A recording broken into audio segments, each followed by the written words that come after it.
Hey y'all, Saib here. So today I will be talking about why Christians specifically try to convert others. I think that this is actually a question that doesn't really get spoken about that much unless you're in the sort of inner circles.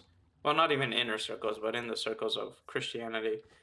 And I just wanted to address it uh, just to let you all know why, sometimes you see so many people that are Christians really, really push for it. And I will be speaking about those people and how I don't believe it to be quite, uh, I guess, constructive or appropriate is the right word.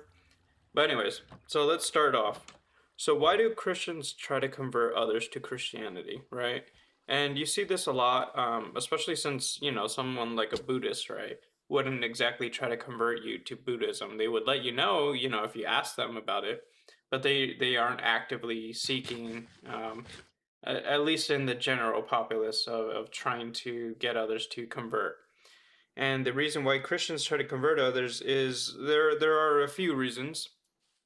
The main one being that it is kind of seen as saving others. Now, I know that you might be asking, well, save me from what? I'm a good person, I do good things. Maybe you haven't committed any crimes, or you do good things in your off time, or even if you don't, maybe you've turned your life around, whatever the case may be. The thing is isn't that we're saving you per se of in terms of your current life. What we mean by saving is, saving you and turning you to God. Now you might be asking, well, how is that saving me? Why are you pushing me? And as I would say to a lot of others, it's not really our duty to push, but more to show. So when we try to sort of convert, it's mainly due to the fact that uh, Jesus does call for conversion, but not forced conversion, right? And that's one thing that I think a lot of Christians get wrong, especially back in the day in medieval times in the Crusades and all that, right? That's not exactly appropriate, nor what I believe Jesus would have wanted, especially since he calls us to love each other. And so I would say that you, as a Christian, we try to help you to open your eyes. And I don't want to say open your eyes because it's not really, I'm not trying to demean, but I'm trying to just say that our job is to sort of show you, or at least introduce you to the topic of Christianity. And obviously, if you choose not to listen or convert or whatever, that's perfectly fine. It's just more of a sort of, that's our duty, right? As Jesus calls. And you might be asking, well, why does Jesus call for that? And the reason for that is because our duty is to sort of turn people away from sort of sin. And as I said, maybe you really don't sin and you don't have anything going on. But the other thing too is more of like turning to God, turning your life around. So maybe, yeah, you really don't do anything bad and you're a good person, but you're not really serving God, in the sense that you are actually actively seeking money, right? And money's, obviously it helps a lot. Or maybe you're trying to build a business, or maybe you're not seeking money and you're seeking pleasures of life and alcohol or whatever it may be. The thing is that all these things eventually rot away and wither away and turn to dust, right? It's almost like you're planting a garden, but the garden is doomed to fail because of all the weeds and the pests and everything. Like it's going to go away.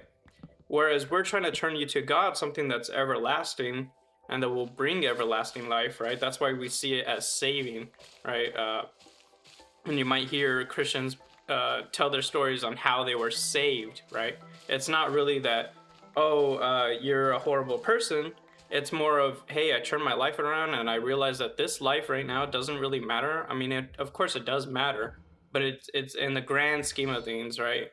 When it's hard to imagine in a human mind, but comparing your lifetime compared to the eternity that comes after um, is like inconceivable, right? It's something like eternity is forever, right?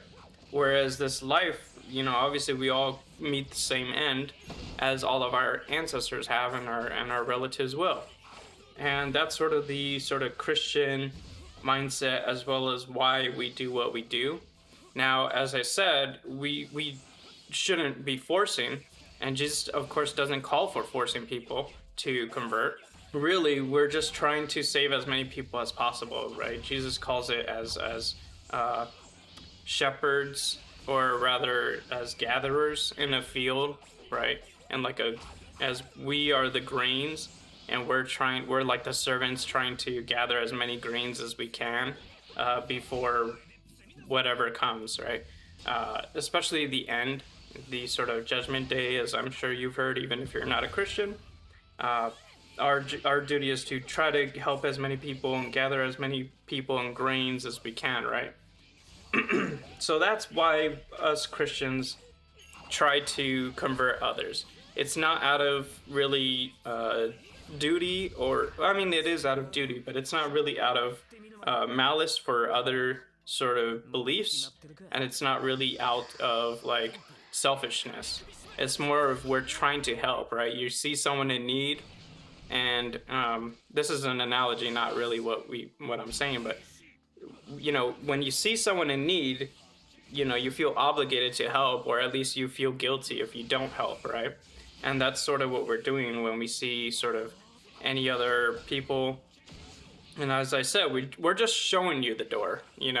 We guide you to it, or we point you to the door, and if you really don't want to walk through, that's obviously your choice, and we'll leave it at that. But obviously, if the other thing too is, if you never heard about Jesus, let's say you're in like a very distant land, like how are you going to convert, right? And so that's part of our mission too, is to help spread the word so that way it reaches as many people as possible. Now, I won't say that those people are doomed for hell, um, and obviously people that are maybe sort of really really good people and not Christian are doomed for hell. Only God knows. But we can help to, sort of almost guarantee, if not guarantee, your success in the afterlife. But that's really not up to us. God gave us free will. If you're not aware, we believe that you know that free will was given to us. Now, of course, Adam and Eve, you might have heard this story where they took the forbidden fruit.